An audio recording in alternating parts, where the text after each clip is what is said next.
I woke up once and my world was never ever the same.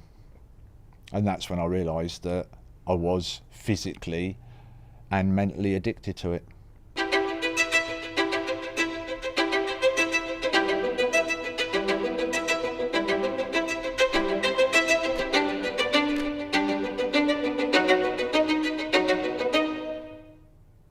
Let's go through the first time you took heroin. Oof.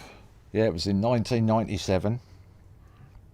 And yeah, I met up with someone I knew. I'm not going to say friend, you know, like an associate. A substance that I guess straight away was heroin was put on the foil. And I was showing how to smoke that. It numbed me to the point of I felt totally content. I reckon it's sort of going back to being in the mother's womb, I should think, when nothing bothers you, nothing phases you, nothing worries you, everything is just easy, blissful. You're almost invincible. You start chasing that buzz again, you want that feeling. And I would say that I didn't run out of heroin at all for the first 4 months.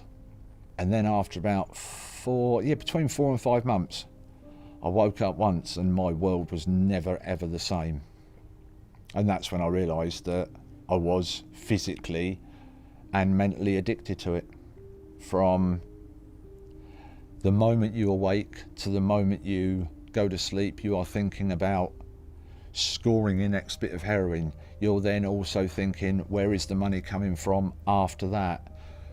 I've nicked washing machines that have been outside when you've seen the people get them off the lorries on the little trolleys. I've walked off with one of those before. I've gone in and just grabbed armfuls of designer clothes, designer handbags, anything basically, you know, because I knew different people, fences they're called, they would buy anything that I got, anything at all. I served 9 prison sentences, either for driving while disqualified or for shoplifting. I went through some nasty rattles in there when you're sort of detoxing, because back then they didn't give you anything to help you sort of come off. The most they'd give you was an aspirin, and that's not going to do anything. If you can imagine your intestines and your bones feeling like they are on fire 1 minute and then being frozen the next, you've got horrible sweats, you're being sick, you get diarrhea, you cannot keep still, you've got the twitches, your mind is just trying to switch off, you can't sleep.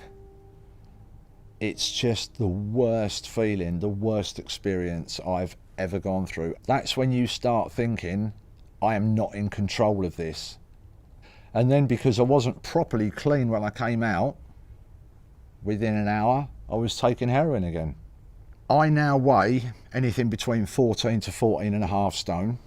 Going back then, my lowest was just under 8 stone, because you don't eat food, you're not staying hydrated.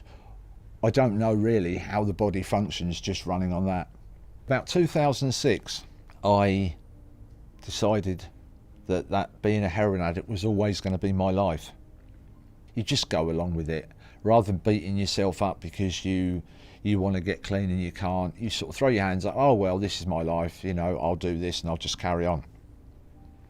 In 2008, I was involved in a robbery. I was robbed, and I thought I'd been punched 3 times in the back and I'd been stabbed.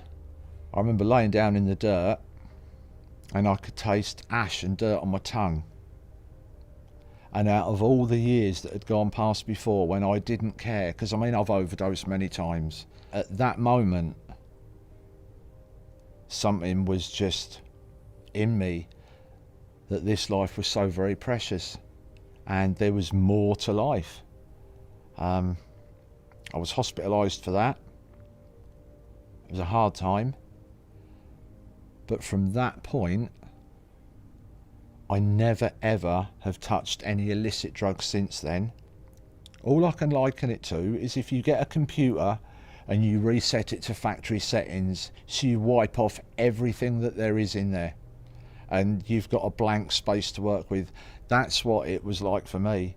You know, I didn't know what tastes I like. I didn't know what smells I liked. I didn't know what I liked. I didn't know what genre of music. I didn't know anything. You are literally reset to factory settings.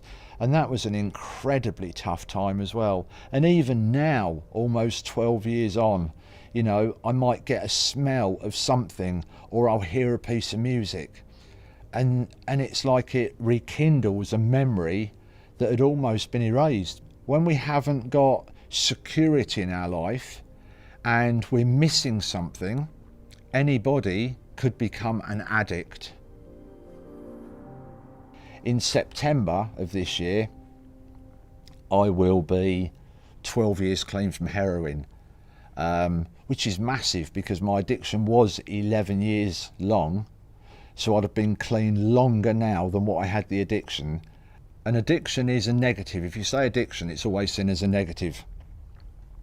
Whereas on the flip side of that, you can have a passion, which is the same drive, but if you say a passion, it becomes a positive. Since turning my life around, I've become a multiply published author. I'm a qualified nutritionist.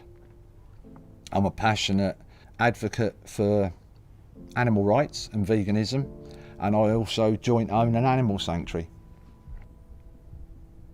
I've been one of the lucky ones.